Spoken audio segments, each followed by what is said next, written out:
O meu bom dia a todos. Hoje, 16 de setembro de 2025, 9 horas e 4 minutos da manhã, presentes, além do presidente que vos fala, os eminentes desembargadores Francisco Bezerra Cavalcante, desembargador André Luiz de Souza Costa e o juiz de direito Cláudio César de Paula Pessoa, substituindo o eminente desembargador Djalma Bezerra Cavalcante, em gozo de Djalma Teixeira Benevides, em gozo de férias.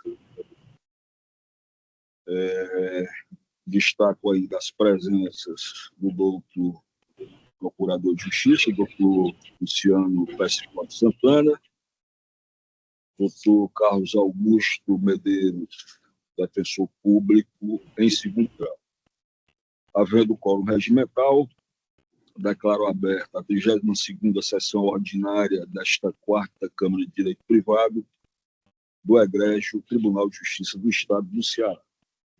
Em apreciação à ata da sessão anterior, de número 31, realizada em 9/9/2025. Desembargador Bezerra.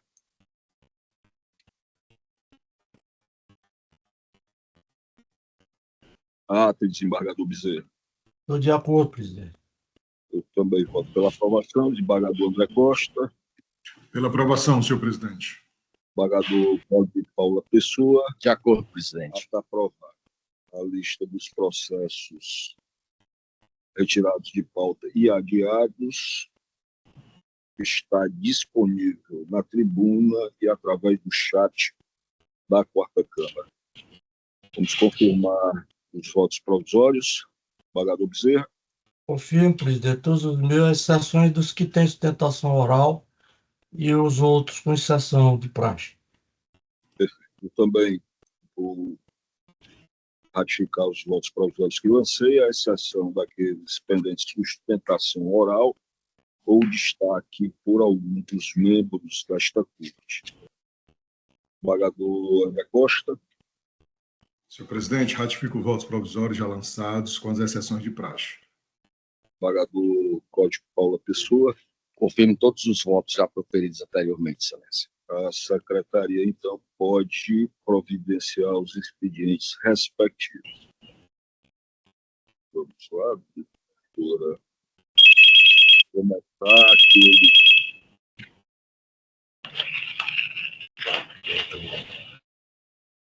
daqueles que o desembargador Bezerra Cavalcante mencionou, né? Que seriam do desembargador André.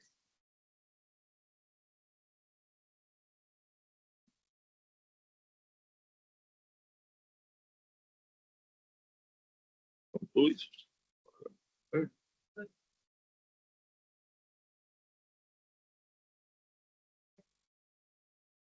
Presidente Evandro? Foi não?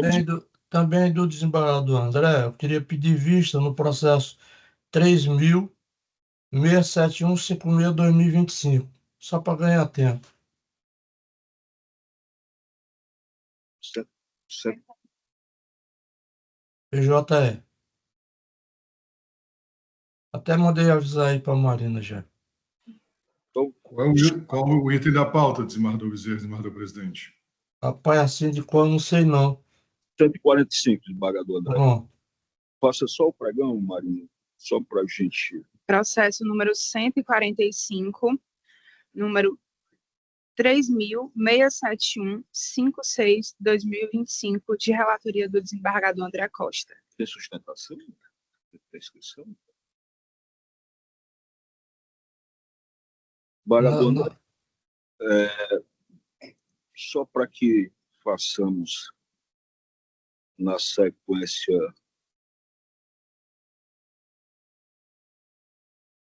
normal,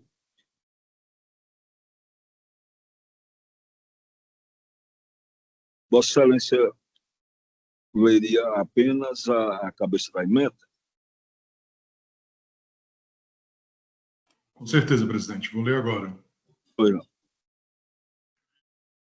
Processo 3.671, dígito 56, 2025, agravante Unimed, de Fortaleza, Cooperativa de Trabalho Médico, agravada Mariana Gomes de Freitas, direito do consumidor, agravo interno em agravo de instrumento, cirurgia reparadora pós-bariátrica, plano de saúde negativo de cobertura, requisitos do artigo 300 do CPC verificados, recurso conhecido e não provido. Pronto. Desembargador Bezerra Cavalcante ratifica o pedido de vista. Não é esse, Só uma duvidazinha que surgiu, presidente. Terça-feira eu reapresento. Vista concedida.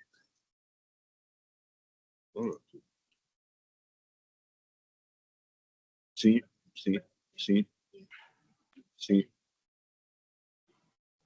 Bom dia a todos. De ordem da presidência, reitero que os processos de relatoria do excelentíssimo desembargador Francisco Bezerra Cavalcante, com o pedido de sustentação oral, estão sendo adiados para a próxima sessão desimpedida. E também, de ordem da presidência, informo que o processo número 85, de relatoria do desembargador José Evandro Nogueira Lima Filho, apelação civil número 024, 32, 33, 18, 2023, com pedido de sustentação oral, também está sendo adiado para a próxima sessão desimpedida de ordem do eminente relator. Dando início aos pedidos de sustentação oral, passo pregão do processo número 168, agravo interno número 039, 85, 28, 54, 2000, agravante Maria Veriane Grangeiro Henrique, advogado solicitante Dr. Sérgio Urgel Carlos da Silva, agravado Banco Beck S.A. e outros, relator é o desembargador André Costa. A parte agravante solicitou a sustentação oral que se encontra pendente de aprovação pela Câmara. A apelação, né? Agravo em apelação. Quem foi que pediu? Pelo agravante já se encontra na sala virtual. Agravante. Bom dia, doutor Sérgio. Bom dia, excelência. Dispensa a leitura do relatório, doutor? Dispensa, excelência. Pois não. Então, o senhor tem os 15 minutos regimentais para a sua sustentação. Obrigado. Doutor presidente, desembargador Evandro Nogueira, doutor desembargador André Luiz Costa, desembargador Francisco Bezerra Cavalcante, desembargador em exercício Cláudio César, juiz, advogado por essa corte, nobre representante do Ministério Público, doutor Luciano Persicotti, defensor público, doutor Carlos Augusto, meus colegas advogados que participam dessa sessão, senhores servidores.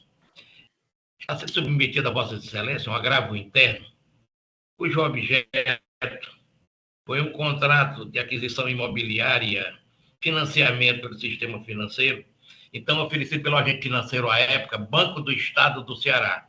Esse contrato tem regras previstas, conforme exigência da SUSEP, a imposição da realização de um seguro de habitação, da construção. O banco antigo BEC, hoje Bradesco, fez um contrato com a Aliança da Bahia, Companhia de Seguro Aliança da Bahia, a respeito de garantia do imóvel. O contrato de financiamento deferido pelo BEC trazia como um dos objetos importantes da sua execução é a cobertura total de seguro para caso de sinistro.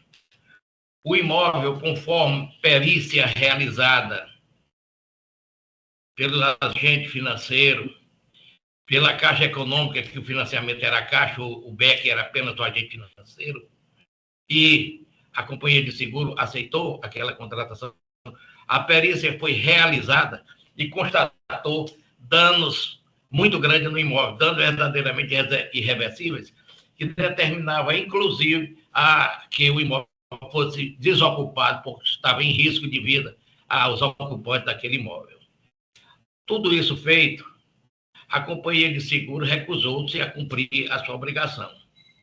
E o banco, agente financeiro, quando o Estado a responder pela sua corresponsabilidade daquela contratação de financiamento imobiliário, alegou que a cobertura não dizia respeito a ele, e sim a terceiro. O contrato, Excelência, encerra, pelo direito do consumidor, uma responsabilidade entre as partes, todas envolvidas no contrato. O agente financeiro, o Banco do Estado, o agente financiador, no caso, Caixa Econômica também, e a companhia de seguro, a responsabilidade de toda a cobertura. O imóvel ruiu completamente. O banco, ao ter suspenso as parcelas de prestação, a partir do momento do laudo técnico, o banco retomou foi o imóvel. Não edificou, não permitiu que fosse feita modificação no imóvel. A companhia de seguros não quis honrar a sua obrigação de contratação, e nesse impasse que já demanda 20 e tantos anos, 28 anos, na realidade, levou uma perda inteira do imóvel pertencente à agravante. Ora, ela concorreu na aquisição desse imóvel com seu fundo de garantia e vinha honrando todas as prestações. No momento em que ruiu o imóvel, ela certamente tinha que deixar de pagar e aguardar que se desse solução a essa edificação mal realizada pelo banco. A Caixa Econômica, ou melhor dizendo, o Banco do Estado do Ceará, como agente financeiro do sistema financeiro de habitação, a Caixa Econômica, que é responsabilidade por ter vistoriado o imóvel antes de colocá-lo à venda e à disposição da agravante. Foi esse fato que levou a agravante a demandar em juízo, pugnando por recuperação do imóvel e indenização. Acontece que o imóvel foi retomado, já foi retomado, porque o imóvel estava inabitável, ela suspendeu os pagamentos a partir de então. Mas nos autos, repousa cristalina, a prova pericial, o levantamento feito por engenheiros das péssimas condições que ficaram o imóvel.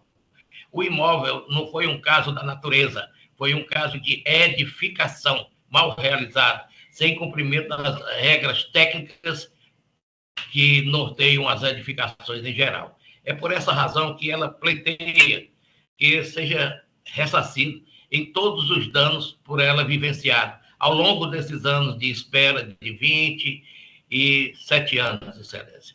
Era o que tinha a dizer e pedir de Vossa Excelência que conheçam do agravo interno, deem provimento para julgar, então, procedente a demanda oferecida no juízo da comarca de Crato. Era o que tinha a alegar. Obrigado. Obrigado, doutor Sérgio Gugel. Com a palavra, o eminente relator desembargador André Costa. Excelência, inicialmente cumprimento o doutor Sérgio Gugel Carlos e Silva, experiente advogado, renomado advogado aqui da região do Cariri, pela sustentação oral apresentada. Eu vou ler só o resumo da emenda. Eu estou conhecendo, desprovendo o recurso. Em respeito à sustentação oral, vou ler rapidamente as razões de decidir.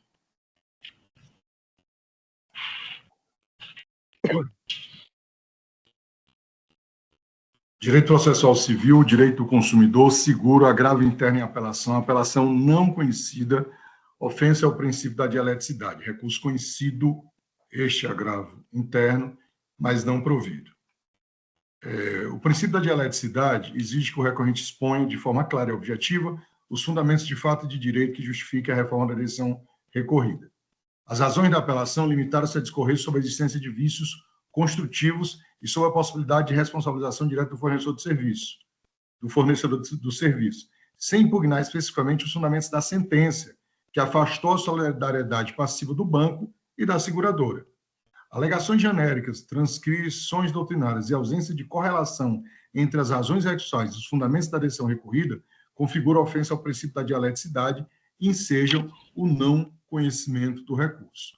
E aí, Excelência, eu extraio do voto o seguinte trecho. A sentença recorrida reconheceu a existência de vício na construção do imóvel, mas se afastou a solidariedade passiva entre o réu e a lista denunciada.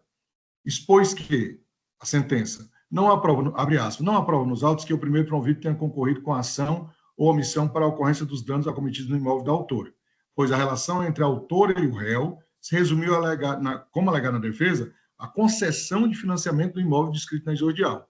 Quanto à lista denunciada, considerou que, como o contrato de seguro firmado pela autora, abre aspas, não contemplava cobertura para o caso de vício de construção, fecha aspas, a impossibilidade de responsabilização. Isso está tudo na sentença. De modo diverso, em suas razões sexuais, a apelante somente relata sobre a existência dos vícios de construção, bem como que a existência do contrato de seguro não impede de impugnar, abre aspas, indenização direta ao fornecedor de serviço ou responsável pela execução do bem da edificação. E que o banco demandado, abre aspas, acompanhou e aprovou sua execução, inclusive foi responsável pelo pagamento da inusitada obra, fecha aspas. No entanto, a ação não foi ajuizada contra o construtor e a recorrente não indica em que teria consistido a contribuição do réu, o qual, segundo a sentença, somente financiou o imóvel.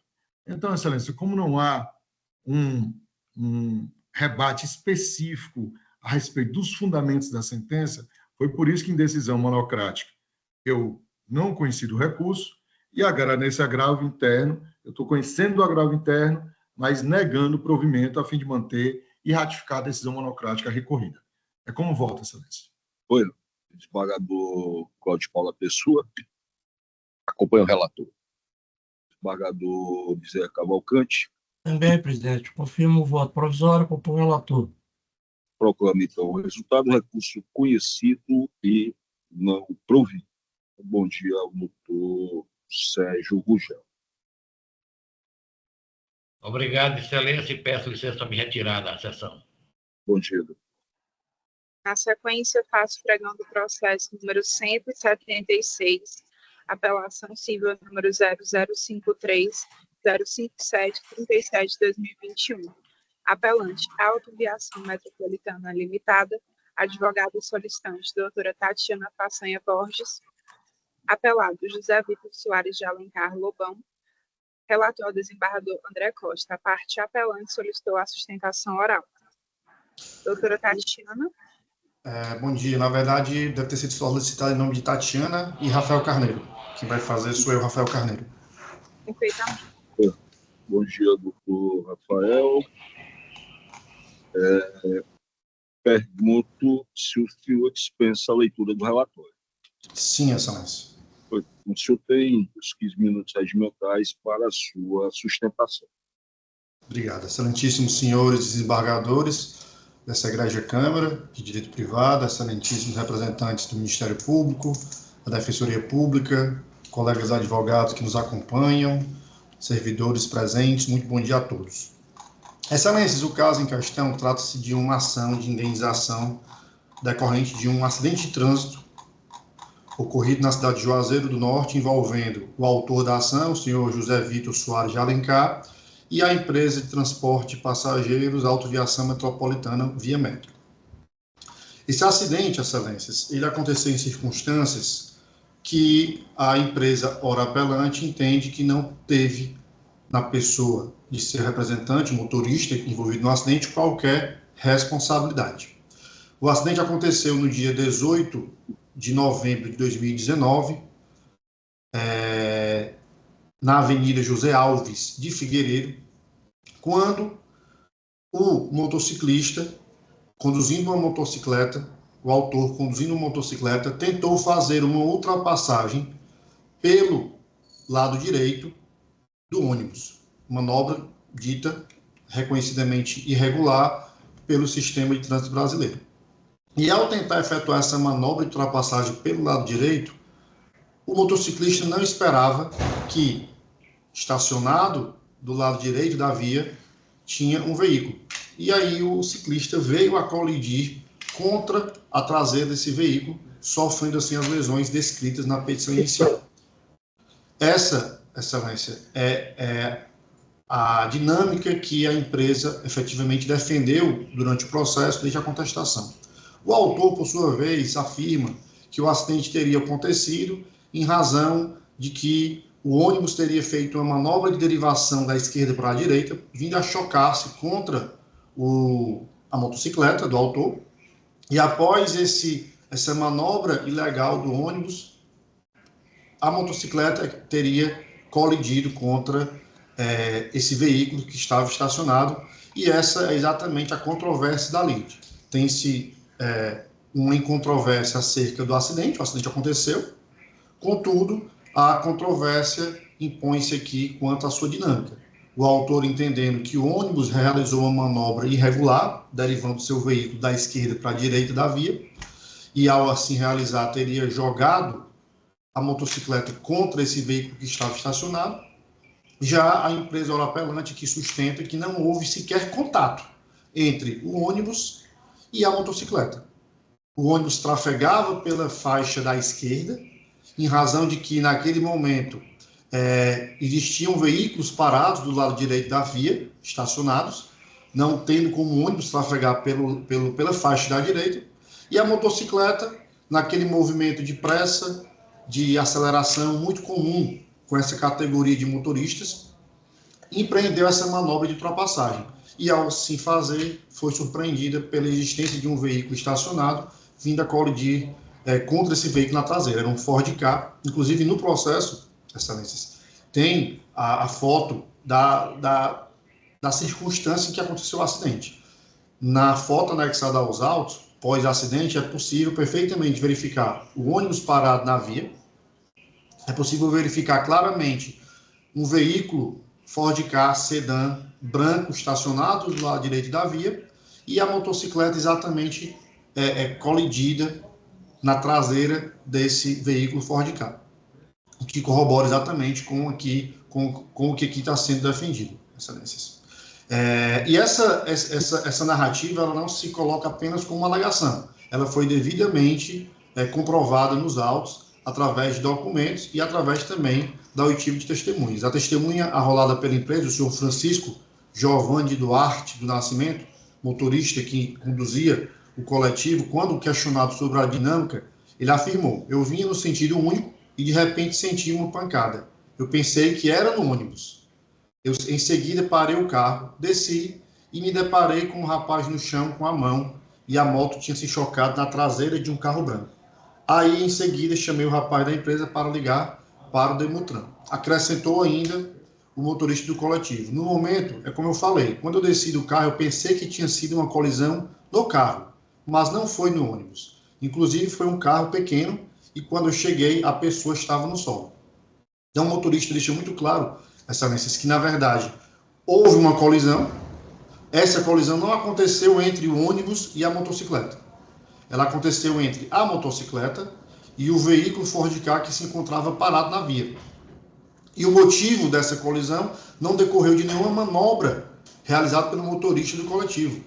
Era uma rua simples, de mão única, não havia sequer como, Excelências, a foto ela é muito evidente, não havia nem como espaço suficiente para o motorista do ônibus fazer uma manobra entre faixas, porque é uma rua simples, de via simples, com veículos estacionados. O ônibus, por ser um veículo grande, ele se colocou no meio da via para que fosse permitida a sua passagem entre os veículos que estavam estacionados, e ao se colocar dessa forma, não haveria nem espaço para que o ônibus manobrasse, derivasse de uma faixa para outra, como quer fazer crer a parte autora nesse processo. Então, assim, existe uma verossimilhança, é muito mais verossímil, e de acordo com o que consta nos autos, a dinâmica apresentada pela parte ré, ora apelante. No depoimento da segunda testemunha, ouvida em juízo, o senhor Cícero Damião da Silva, Excelência, estou consignado. No dia e na hora do acontecido, lá eu sou comunicado como trabalho na empresa, sou instrutor de tráfego da empresa, como eu acabei de falar. De imediato, eles me comunicam que aconteceu o acidente. Então, de imediato, eu liguei para o Demutran, informando o local, liguei para o SAMU, demorei em média de 15 a 20 minutos para chegar. Cheguei primeiro do que os dois. E ao chegar no local, me deparei com a moto que estava no local, o homem e o veículo que estava estacionado. Em seguida, chegou o Demutran. Fomos em busca de avarias do que tinha acontecido, né? Não era nem preciso procurar. Era bem claro o do carro que estava estacionado na direita.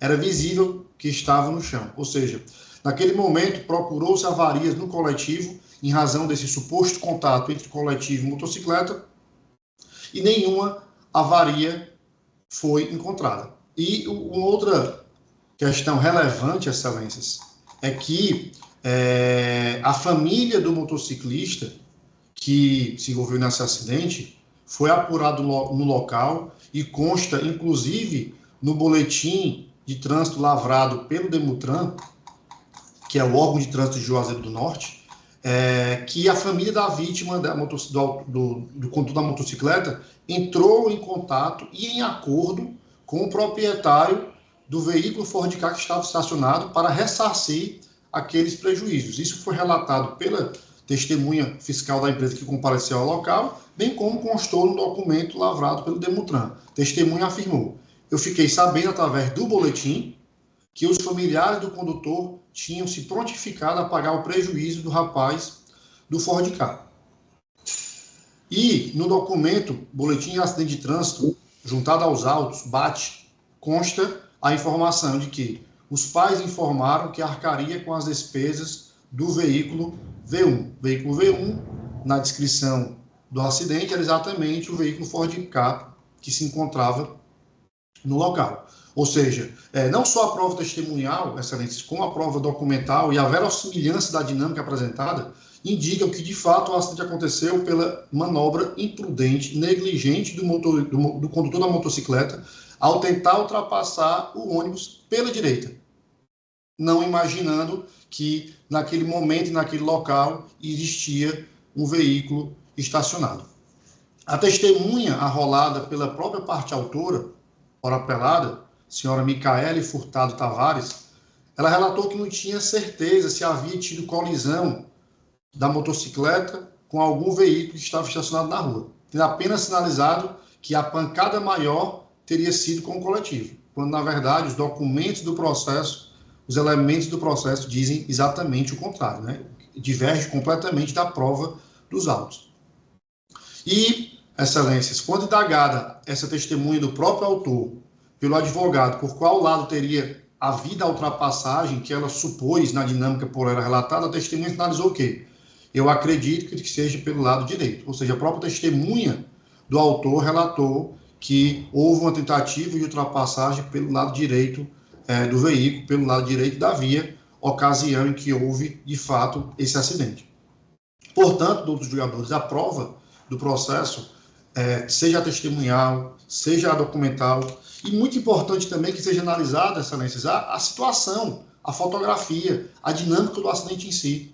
Não há verossimilhança na alegação autoral de que o ônibus teria feito uma manobra de derivação da esquerda para a direita quando não havia espaço na via para esse tipo de manobra.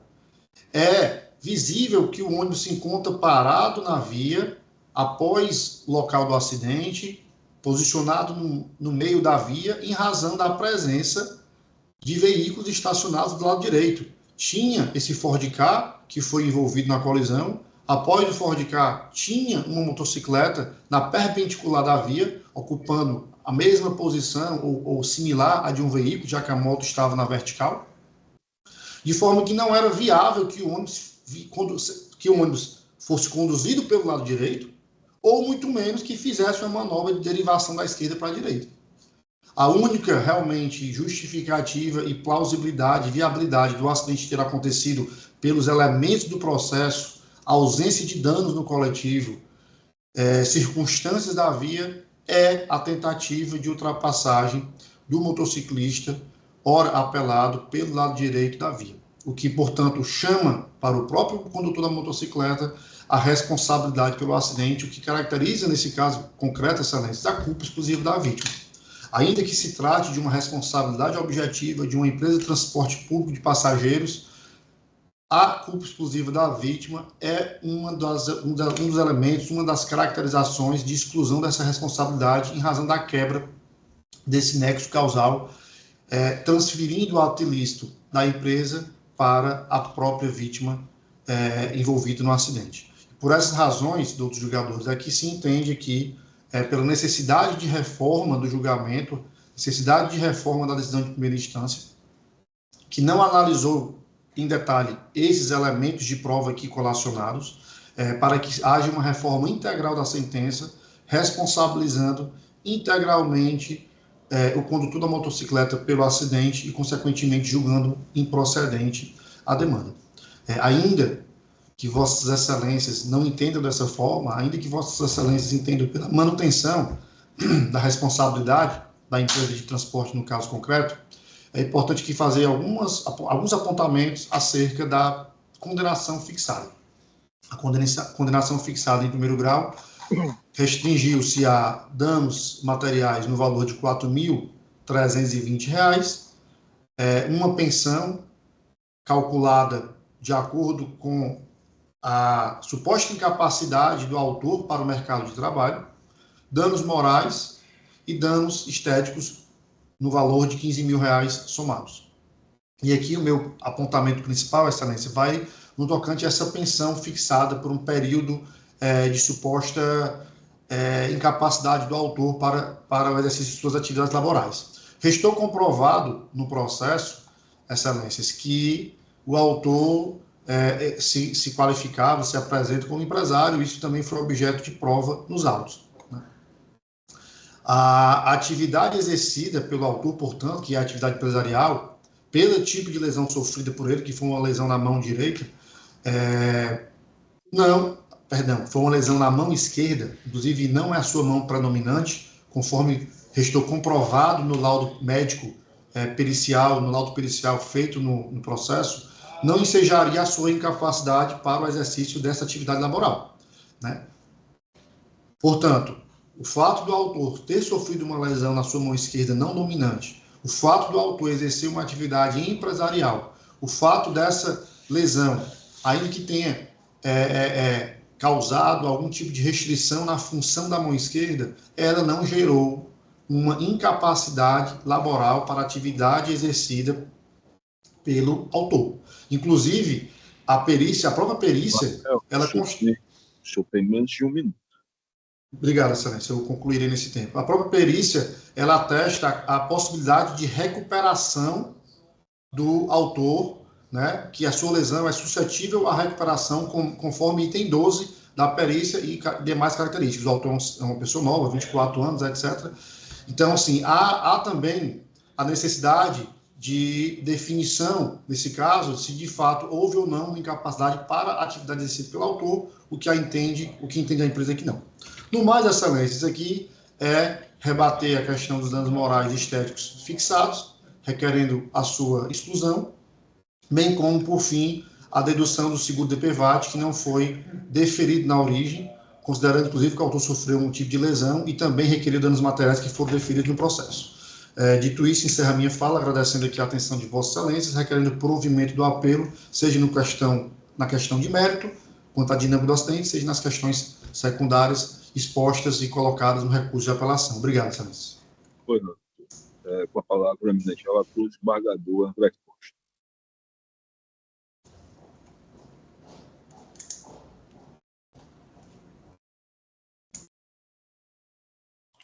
Senhor presidente, eu cumprimento o advogado que ocupou a tribuna, doutor Rafael Carneiro, e sem nenhuma... Eu quero fazer uma indagação de fato ao advogado, e aqui não há nenhuma pergunta capciosa, mas bem respeitosa, porque é o seguinte, ele ocupou a tribuna e várias vezes se referiu a um acidente que aconteceu em Juazeiro do Norte. Nos autos, fala que o acidente não foi na cidade de Juazeiro do Norte, o acidente foi na cidade do Crato. Eu gostaria de saber se o advogado Rafael Carneiro fez uma confusão, está se tratando do mesmo processo ou só foi um equívoco da citação da cidade? Excelência, foi só um equívoco na citação da cidade. Tá, porque o senhor repetiu por mais de 3 vezes o mesmo nome do município. Juazeiro fica a sede da empresa, Isso. mas o acidente ocorreu segundo o boletim de ocorrência e os documentos, na Avenida José Alves de Figueiredo, bairro Centro, no Crato. Eu fui até examinar se eu que teria me equivocado. Feito essa observação, porque é fundamental, excelência, obrigado ao advogado Rafael Carneiro, o qual renova os cumprimentos. Apresento aqui o voto, excelência. Logo antecipo que o recurso está sendo conhecido e parcialmente provido, só que no tópico que trata os juros e atualização monetária e a questão do desconto do DPVAT.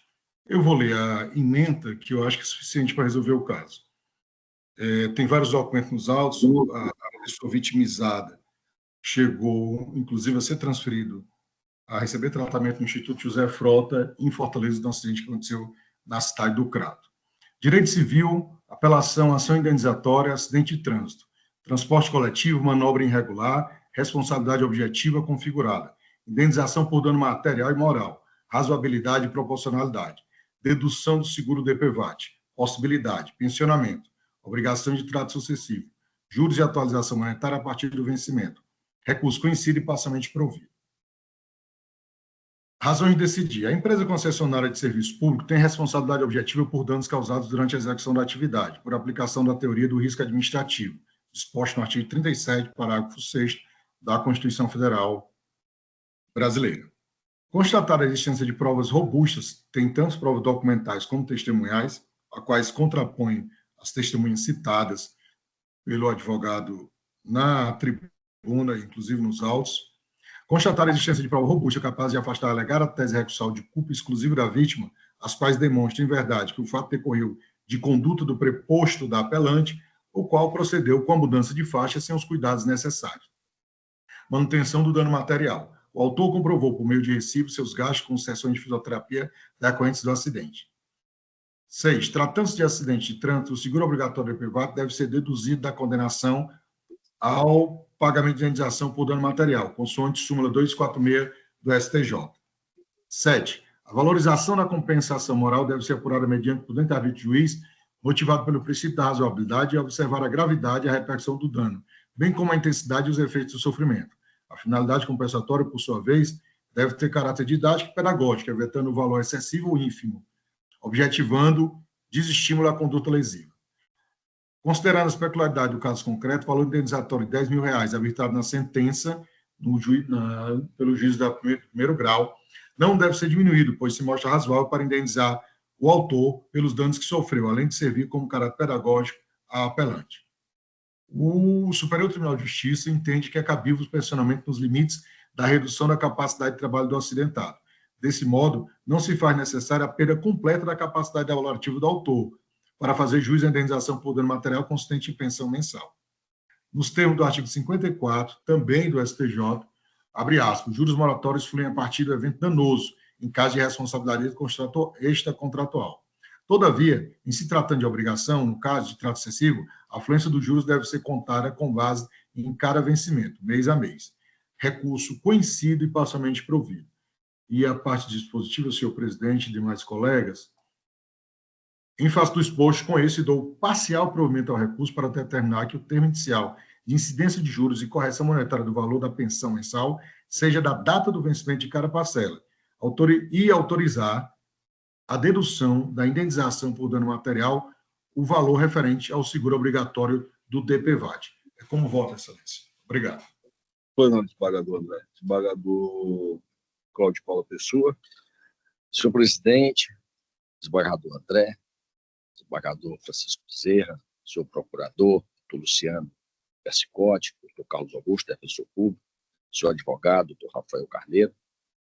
O desembargador André Costa fez uma análise muito minuciosa de todos os fatos. Tive, inclusive, acesso ao voto de Vossa Excelência anteriormente, e aqui no plenário, Vossa Excelência deixou muito claro de que a prova é robusta no sentido de que não há demonstração da culpa exclusiva da vítima. E por essas razões e pelas demais que foram aqui expostas por Vossa Excelência, eu acompanho o voto de Vossa Excelência.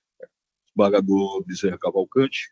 Também, presidente, analisei provisoriamente o voto proferido por Sua Excelência, desembargador relator André Costa, Não tem nenhuma dúvida quanto ao fato, presidente, e acompanho Sua Excelência de forma integral. Então, proclamo o resultado. O recurso foi conhecido e parcialmente provido à unanimidade nos termos do voto do eminente relator. Muito obrigado, doutor Rafael. Um bom dia. Presidente, Obrigado, bom dia a todos. presidente, Senhor Pagador Bezerra. então vou pedir licença para me ausentar da sessão, viu? Perfeito. Então, Desejando final de sessão muito bom para todos aí. Eu vou cuidar da saúde aqui. Ok? Desembargador Bezerra, senhor presidente, antes do Oi. desembargador Bezerra sair, só lhe desejar, desembargador Bezerra, uma rápida recuperação e muita saúde para o senhor e para a sua família. Tudo de bom. Muito obrigado, Zé. Terça-feira estarei aí com todo prazer. Toda a força. Seja É. bem-vindo sempre. Tá bom. desembargador. Senhor Tá bom. presidente, desembargador, como hoje é a minha última sessão aqui no plenário da Quarta Câmara, eu também quero aproveitar a oportunidade já para me despedir de Vossa Excelência, desembargador Francisco Bezerra. Foi uma honra estar sentado aqui ao seu lado, à sua frente, melhor, falando, e aqui ouvir as suas exposições, os seus votos, que acrescentou muito a mim. Foi uma grande honra e quero registrar isso. Desembargador Bezerra, Agradeço. grande abraço, se cuide, tá? E Até terça. pronta a recuperação. Obrigado a todos.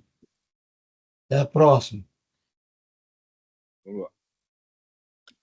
De ordem da presidência, retomando a sequência das sustentações orais, passo pregando o processo número 88, apelação civil número 02.987/16/2023. Apelante Maria da Conceição Camelo da Silva. Apelado Banco Pan S.A.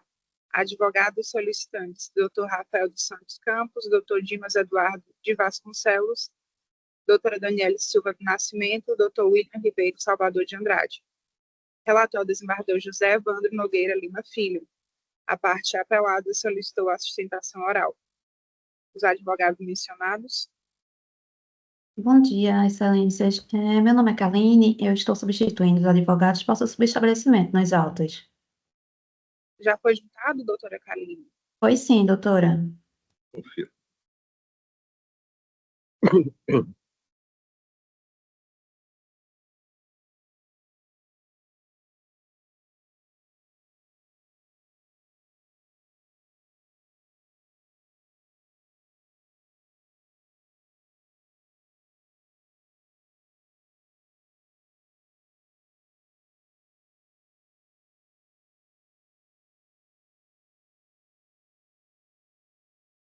Ok?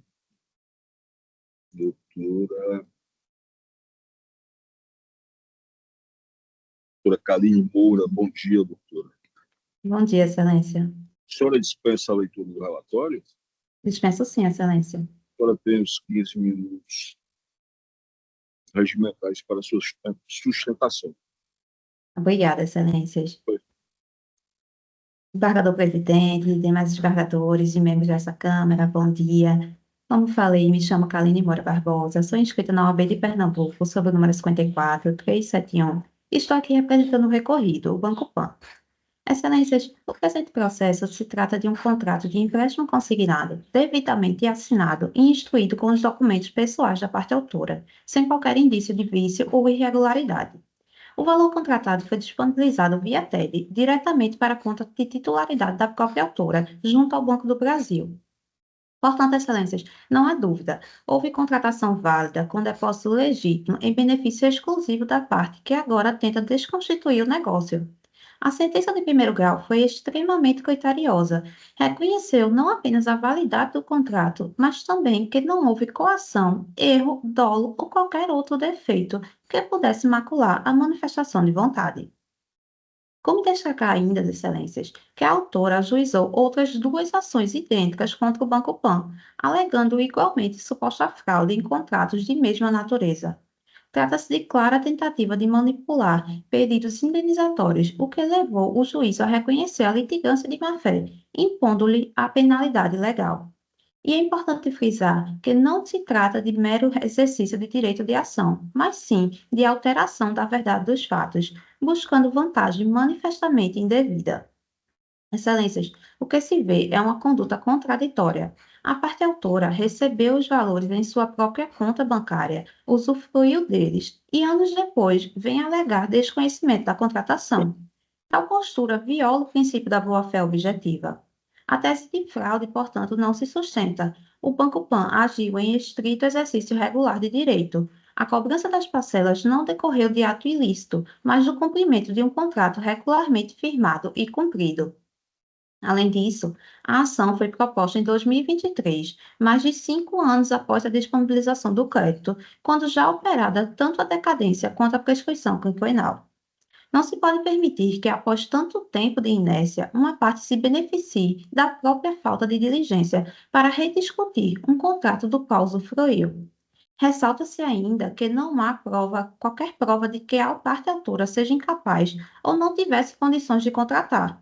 Pelo contrário, a parte autora apresentou documentos regulares, assinou o contrato e manteve outros empréstimos consignados ativos, demonstrando habitualidade em operações dessa natureza. Por fim, excelências, destaco que não há que se falar em indenização por danos morais. A jurisprudência é pacífica, no sentido de que meros aborrecimentos ou insatisfações contratuais não configuram lesão à honra ou à dignidade. O que houve aqui foi um contrato legítimo, do qual a parte autora se beneficiou, sem houvesse qualquer conduta ilícita do banco. Diante do exposto, excelências, o Banco Pan requer que o recurso interposto pela autora não seja conhecido, ou, caso conhecido, seja negado o provimento, mantendo-se integralmente a sentença de primeiro grau, inclusive com a condenação por litigância de má-fé. Muito obrigada, excelências. Obrigado, doutora Kaline. A matéria é cansativamente examinada neste órgão fracionário. Portanto, não em desatenção à outra advogada, mas por uma questão de otimização do tempo, lerei apenas a cabeça da emenda. Direito Civil e Processo Civil, apelação civil, ação declaratória de inexistência de negócio jurídico cumulado com repetição de indébito e indenização por danos morais, sentença de improcedência, questionamento quanto à autenticidade da assinatura aposta no documento de contratação, necessidade de perícia grafotécnica, ocorrência de cerceamento de defesa, nulidade configurada, recurso conhecido e provido. Esse é o extrato do meu voto e pergunto ao desembargador André Costa como voto. Excelência, inicialmente cumprimento a advogada Kaline Moura, que ocupou a tribuna em defesa dos interesses do seu cliente, e ratifico o voto provisório e acompanho Vossa Excelência pelos fundamentos jurídicos lançados no seu voto. Obrigado, desembargador André. Desembargador Cláudio Paula Pessoa. Acompanho também o voto de Vossa Excelência, já lançado o meu lá, provisório, anteriormente. Proclamando o resultado, o recurso conhecido e provido nos termos do voto do relator. Muito obrigado, doutor. Bom dia. Obrigada, excelências. Bom dia, bom trabalho a todas. Na sequência, faço pregão do processo número 107, apelação civil número 020-1373-10/2024. Apelante Joaquim de Moura Neto. Apelado Banco Itaú BMG Consignado S.A. Advogada solicitante, doutora Ana Virgínia de Andrade Silva. Relator é o desembargador José Evandro Nogueira Lima Filho. A parte apelada solicitou a sustentação oral. Doutora Ana Virgínia de Andrade. Doutora Ana Virgínia de Andrade, ausente. Recurso conhecido e desprovido.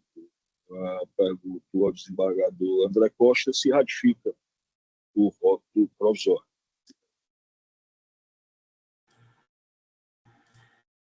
Excelência, ratifico integralmente o voto provisório e acompanho o seu voto. Desembargador Cláudio Paula Pessoa. Também ratifico o voto provisório acompanhando Vossa Excelência. Proclamo o resultado, o recurso conhecido e desprovido nos termos do voto do relator. Na sequência, faço pregão do processo número 132, apelação civil número 027-6795-86/2021.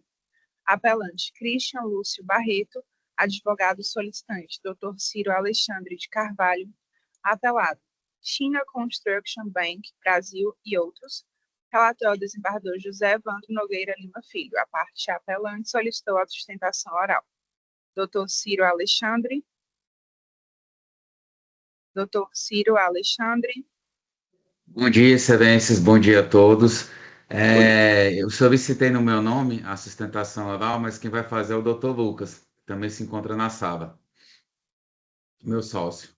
Ele está habilitado, doutor? Tá sim, já tem estabelecimento. Senhor presidente. Foi não, desembargador André Costa. Desculpe interromper. Por gentileza, só me recorde o item qual é, presidente? 132. Tá, muito obrigado.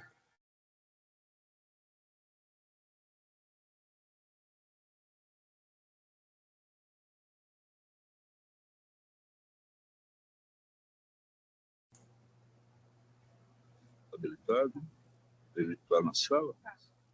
Doutor Lucas, tá sim. Bom dia. Bom Senhores, dia. me escutam? Sim. Bom dia, excelentíssimos senhores desembargadores da 4ª Câmara de Direito Privado, os demais integrantes da Câmara, do Tribunal de Justiça do Ceará e os demais presentes. Doutor, só um momento, por favor. O doutor trata dos interesses do apelante, o senhor Cristian Lúcio Barreto, não é isso? Perfeito. Doutor, em votação provisória, tá? A pretensão do seu constituinte foi atendida à unanimidade, uma vez que o recurso foi conhecido e provido. O senhor, diante desta informação, persiste no desejo de sustentar? Eu dispenso a sustentação oral, excelência. Eu agradeço a gentileza e passo apenas aqui a leitura de trecho do voto. Apelação civil, adjudicação compulsória, instrumento particular de cessão de direitos, alegativa de adimplemento apenas parcial do débito original, ausência de prova documental apta a infirmar as alegações autorais, prescrição do direito de cobrança, presunção de quitação, recurso conhecido e provido, sentença reformada. É válido eficaz a cessão de promessa de compra e venda quitada, de modo que o cessionário é parte legítima para pleitear a adjudicação compulsória do imóvel perante a promitente vendedora. Na hipótese, há de se levar em consideração que a mencionada avença ocorreu há quase 20 anos e que a apresentação de eventuais comprovantes de pagamento, que nem ao menos eram de responsabilidade do requerente, é por certo de difícil ou impossível consecução. Some-se a isso o fato de que o banco recorrido, obviamente detentor de maior aparato técnico-administrativo, não apresentou nenhum demonstrativo de débito, planilha ou documento que ateste a inadimplência da transação inicialmente firmada.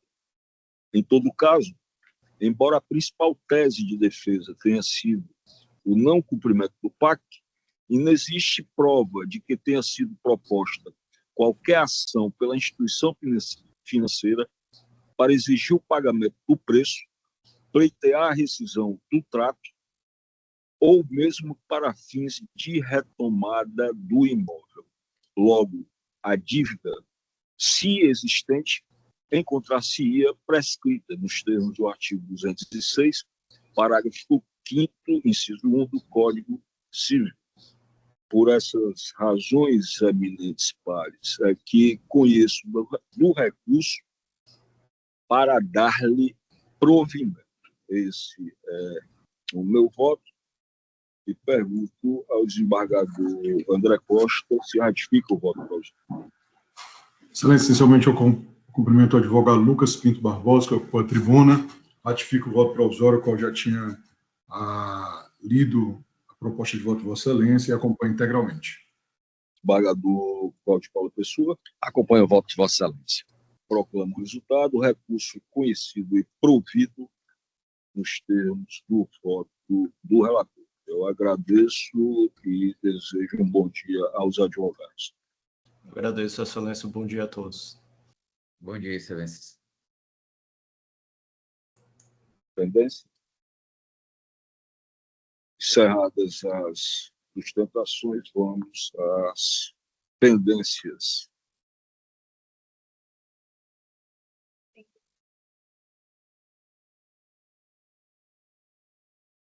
Não há possibilidade de fazer isso, né? De ordem da presidência, passando às pendências do sistema SAGE, faço pregão do processo número 1, apelação civil número 020417606-2023, de relatoria do desembargador José Evandro Nogueira Lima Filho, julgamento no rito do artigo 942 do CPC.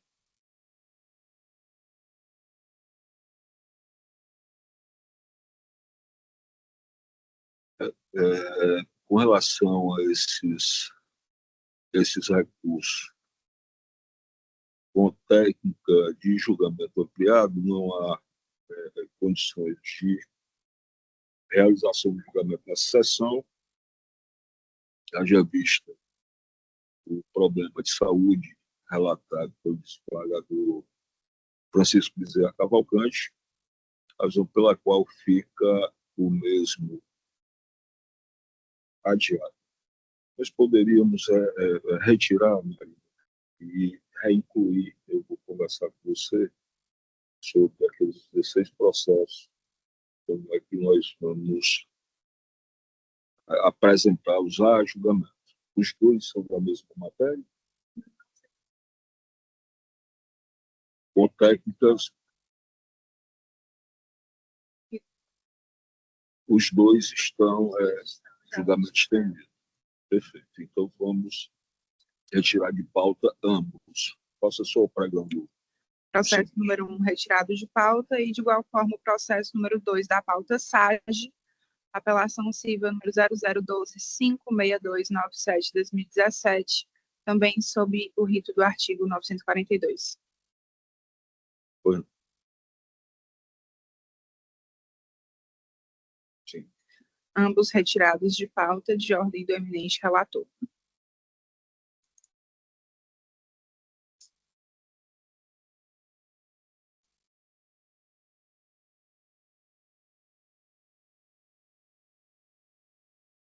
Aqueles que você falou do desembargador Z, só para aplicar uma pauta devidamente sanada, né? De ordem da presidência, passando então as pendências do sistema PJE, processo número 2, apelação civil número 314-9554-2024, de relatoria do desembargador Francisco Bezerra Cavalcante. O item 2 da pauta, o voto não foi disponibilizado pelo eminente relator, por questão de saúde, se ausentou da sessão, o processo fica, o julgamento do processo, do recurso, fica adiado para a próxima sessão. Da mesma forma, o número 1, né? Um já havia sido adiado de ordem do relator previamente. Foi. Processo número 81, apelação civil número 3000-59469-2025, de relatoria do desembargador Francisco Bezerra Cavalcante. Da mesma forma, o eminente relator não apresentou o voto. Presidente. Pois não, desembargador André. Deixa eu lhe fazer uma sugestão, não sei. Pelo meu levantamento aqui, nós temos 1, 2, 3, 4, 5, 6, 7, 8, 9, 10, 11, 12 processos que os votos não foram disponibilizados. Não. Para otimizar, não seria melhor o senhor já ler os números, pedir para a Marina ler todos os números e anunciar de uma vez só? Porque pelo meu levantamento, 1, 2, 7, 14, 21, 25, 27, 56, 60, 62, 81 e 82 não foram. Não. Desembargador, aqui no meu são menos. Pauta 2, que eu acabei de relatar. 81 e 82. 81 e 82. Seriam esses três. O senhor deve ter acordado hoje às 4 horas da manhã. Sim, senhor. Como sempre, desembargador. Como sempre. Como sempre. Pois é, até ontem à noite não estava, presidente. Não, foi às 4, foi 15 para as 4. 15 para as 4, 15 minutos para tomar um café e depois ligar o computador, né? Então, vamos lá. Vamos lá, adiante. Eu tenho na minha contabilidade 12, mas vamos ver o que a Marina vai anunciar aí. Então, até agora foi o 1, o 2 e o 7, não é isso? O 1, o relator retirou de pauta. O 2, o presidente está adiando o julgamento para a próxima sessão, desimpedida, mesmo porque não foi disponibilizado o voto, né, e pelo problema de saúde do desembargador Bezerra Cavalcante. Estamos no 81 agora. O 7, doutora Maria. O 7 Também. já havia sido previamente...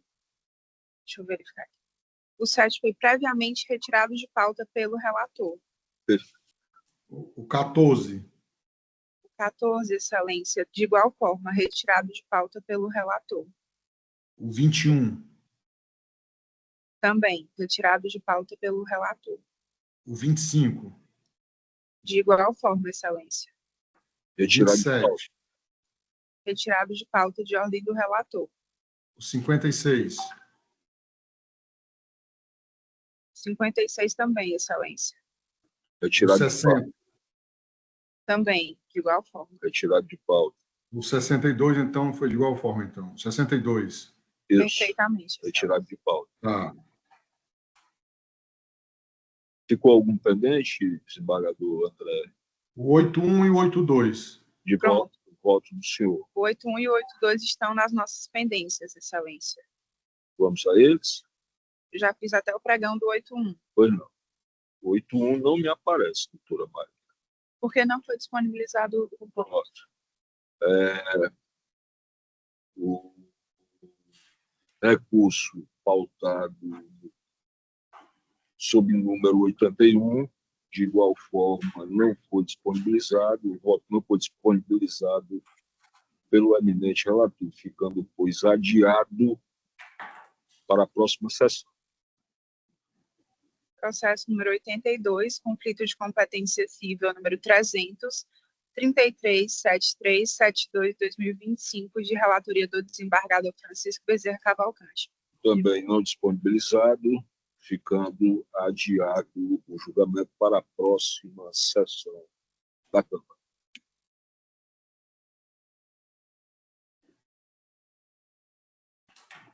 Processo número 120, apelação civil número 300, 8166-51-2025, de relatoria do desembargador José Evandro Nogueira Lima Filho, aguardando o voto do desembargador Cláudio de Paula Pessoa. Pois não, desembargador Cláudio.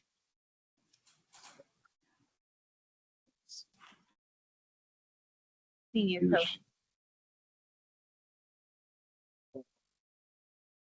Foi o voto do relator. Então, em sendo o voto faltante, proclamo o resultado, o recurso conhecido e desprovido nos termos do voto do relator.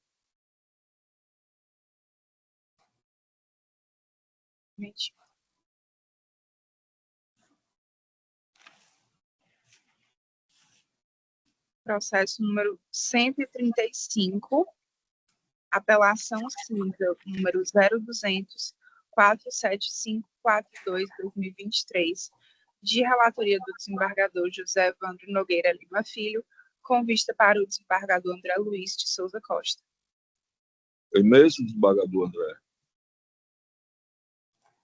Sim, presidente. Esse número, qual é esse número aí, Marina, por favor? 135, excelência. 0200-475. Pronto. Presidente, esse processo eu pedi vista dos autos na sessão de semana passada. Foi não. E eu estou, com reciprocidade de respeito e consideração, Vossa Excelência, discordando do seu voto. Eu apurei que houve um desconto total, reiterado do branco, de R$ 1.366,35, devidamente comprovado nos autos. Então, por esse motivo e pelas ações e omissões da instituição financeira, eu estou divergindo do voto de Vossa Excelência e fixando o dano moral, o qual eu fixo no patamar da Câmara no valor de R$ 5.000. Perfeito. Eu apresentei um voto visto, viu, Excelência? Voto escrito. Eu não vou nem colher o voto do Cláudio Paulo Pessoa, eu vou pedir vista desses autos, pagador André. Tá, obrigado, presidente. Eu tenho feito, hoje eu comentei até no meu gabinete, aqui com o nobre defensor público, daquelas 16 demandas, pagador André, pagador Cláudio, que entraram já em pauta e estão pendentes ainda de julgamento, entraram em pauta de sessão extraordinária e tudo, um número de 16 demandas. O pagador André, eu trato esses 16 como uma amostragem do universo de processos que tratam deste tema de contratos bancários, nulidade de contrato bancário.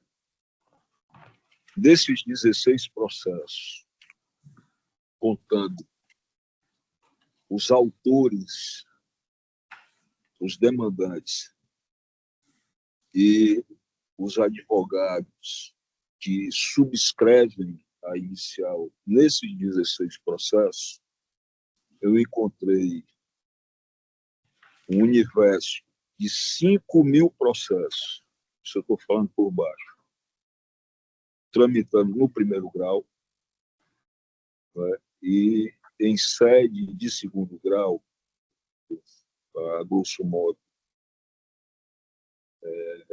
calculei em 50%, né, dariam 2.500 processos. Eu vou trazer, muito em breve, junto com esse, né, um voto bastante extenso, né, que eu tratarei tanto da litigância abusiva como o problema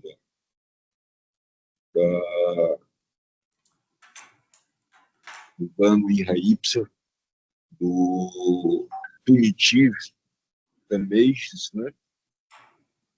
E tomarei este processo de agora, não que Vossa Excelência não tenha feito justiça com o seu voto, mas cada vez que eu me aprofundo nesse processo, mais espantado fico. Eu já havia conversado com Vossa Excelência semana passada, pagador Cláudio, um único advogado. Desembargador, o senhor está lembrado a quantidade de processos sob os cuidados daquele advogado? Foram 5.000, 6.000, 3.000, alguma coisa assim, né?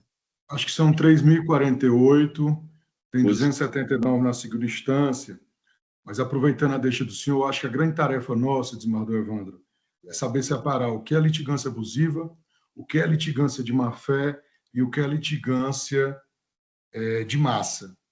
Porque existe, como em toda situação, existe advogados que podem estar compactuando ou contribuindo para essa litigância abusiva, mas a grande tarefa nossa é separar o que é litigância de massa, o que é abusiva, e também não esquecer da litigância abusiva reversa. Né?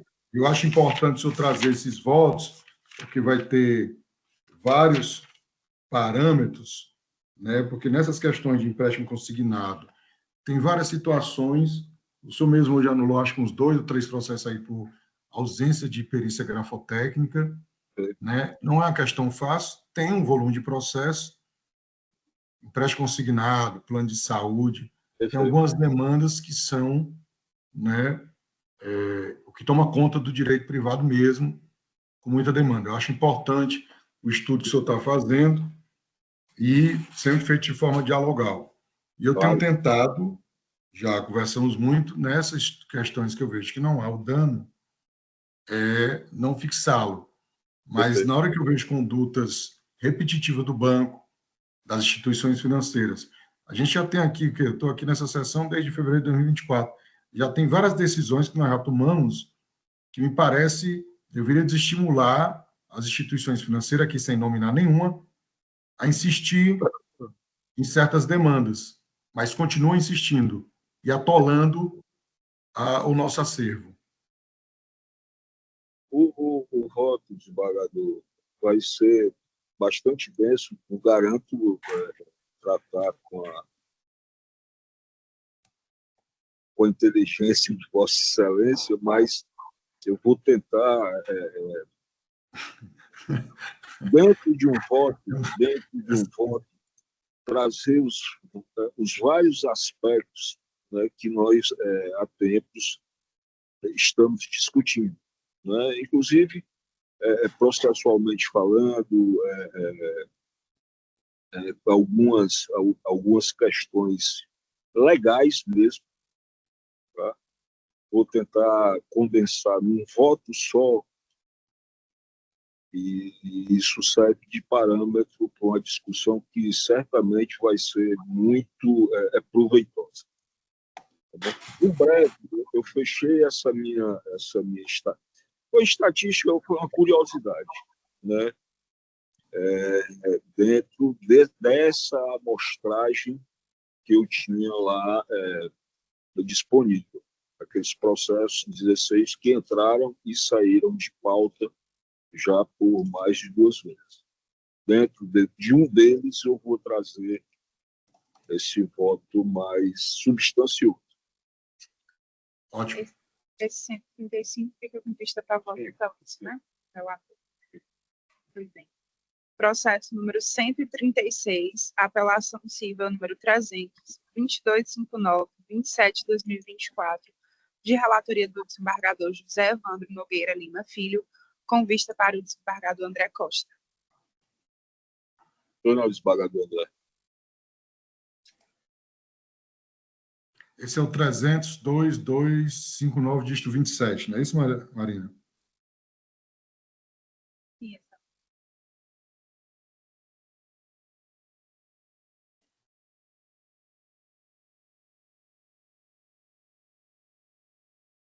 É isso mesmo, desembargador. 136. 136, 322.59, dígito 27. Sim. Só um pouquinho aqui. Tá. Presidente, nesse aí eu estou acompanhando Vossa Excelência. Eu pedi vista dos autos na semana passada, na sessão de julgamento 9 de setembro. Eu verifiquei, em tese, haveria descontos totais de R$ 178,65, os quais sequer estão devidamente comprovados, porque os prints juntados aos autos colocam em dúvida, inclusive, se houve descontos dessa forma ou se houve já restituição. Porque há uma sequência lá, onde se consta débito, aí depois crédito, débito e crédito. E a documentação juntada, e aqui não estamos falando que em dúvida em prol do vulnerável, porque não há nem dúvida, porque não há comprovação de que houve os descontos e os descontos não foram restituídos. Então, nesse caso, eu estou vendo os autos, entendendo, acompanhando o relator, entendendo que não está caracterizada a existência de dano moral. Perfeito. Desembargador Cláudio Paulo Pessoa confirma, ratifica o voto? Confirmo o voto já anteriormente proferido. Então, sendo o voto faltante do desembargador André Costa, proclama resultado, recurso coincide parcialmente provido nos termos do voto do relator. Foi, doutora Maria.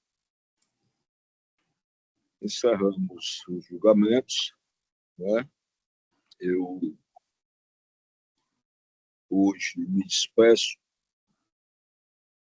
ainda que por pouco tempo, do meu querido colega, meu amigo, doutor Cláudio César de Paula Pessoa Costa Silva.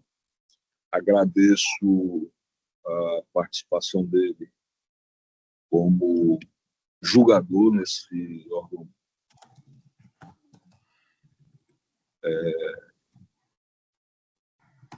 e espero que Vossa Excelência retorne em breve de forma definitiva, pois que tem o perfil necessário, a experiência necessária, o conhecimento necessário para ocupar em definitivo a cadeira no Tribunal de Justiça do Estado do Ceará. Né? Conte sempre com esse seu colega.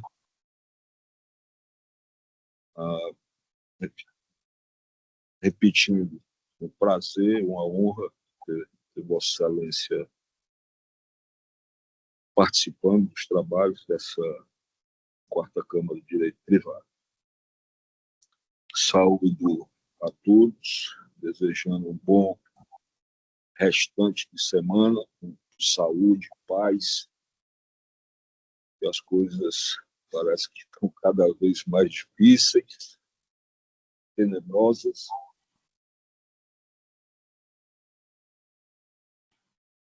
E é o que desejo a todos. Excelência. Desembargador Calma, desembargador Cláudio, desembargador André Costa.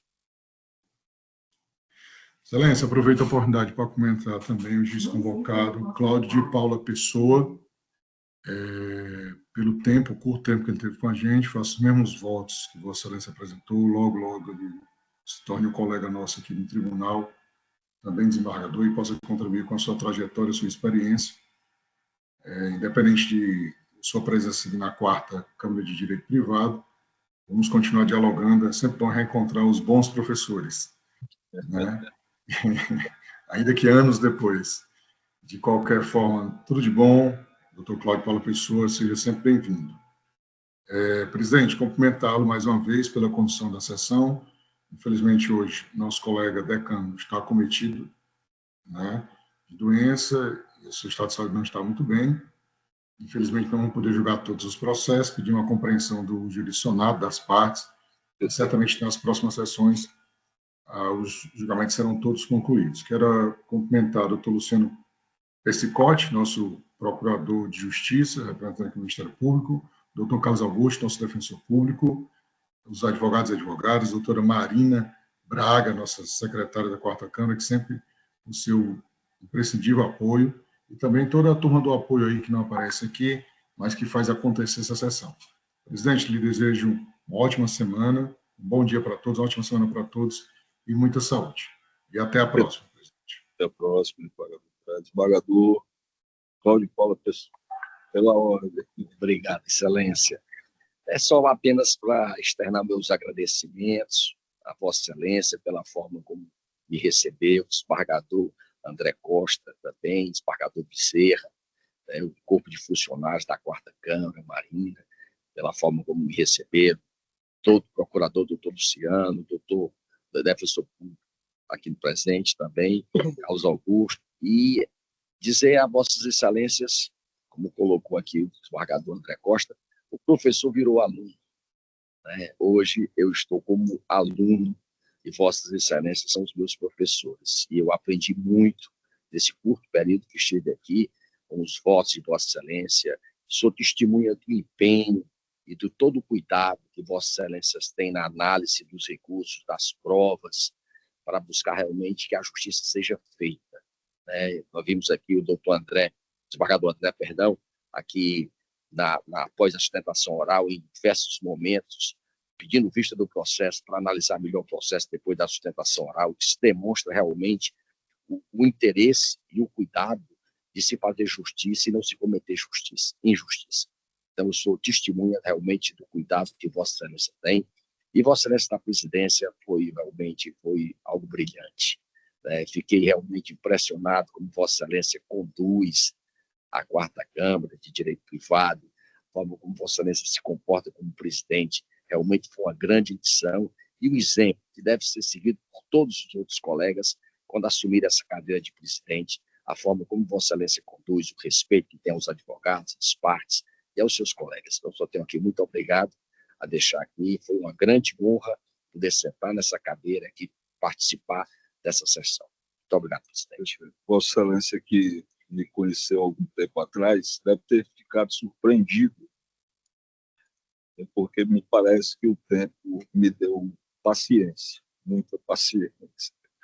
Agradeço as palavras e pergunto ao doutor Luciano Pescotti, me perdoe, doutor, por não ter me despedido nominalmente de Vossa Excelência, se quer fazer algum comentário ou algum requerimento. Excelência, bom dia a todos. Sempre é uma honra participar das sessões do Tribunal de Justiça. Um abraço especial ao desembargador Cláudio Paulo Pessoa, que participamos dessas sessões. Vossa Excelência, pela condução dos trabalhos, do desembargador André Costa, doutor Carlos Augusto, defensor público. Um abraço a todos, doutora Marina, toda a secretaria que compõe a nossa quarta Câmara de Direito Privado. Um bom dia a todos. Bom dia.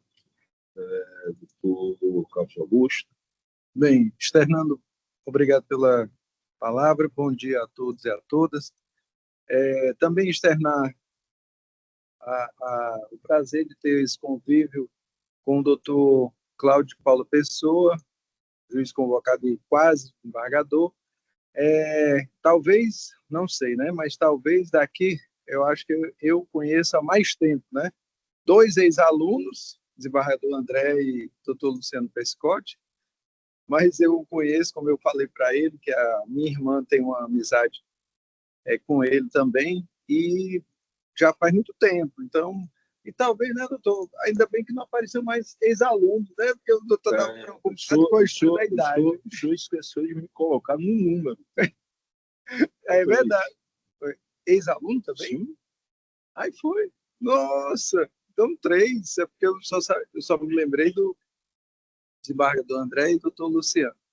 Então é sempre bom e foi interessante a gente se encontrar, se reencontrar, né, nessa situação e o convívio, apesar de pouco, foi salutar, foi muito bom e é sempre bom a gente rever essas pessoas e como desembargador presidente também conduz muito bem o trabalho, então é muito bom. A gente, assim, eu sou suspeito demais para falar porque já estou aqui agora sim, né? Porque o desembargador Decano não está, né? Infelizmente, desejar que ele logo retorne, fique bom.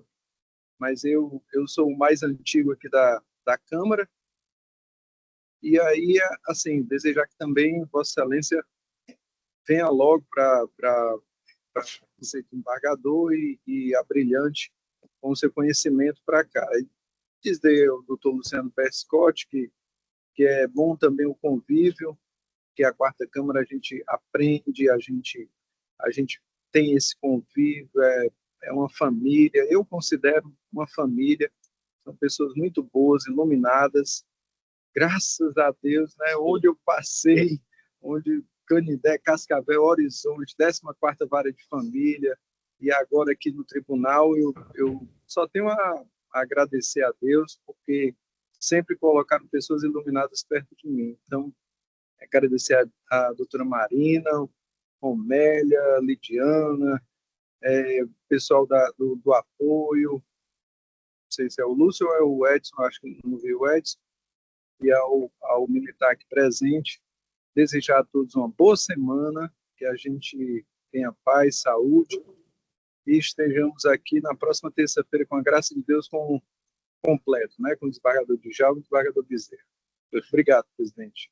Obrigado.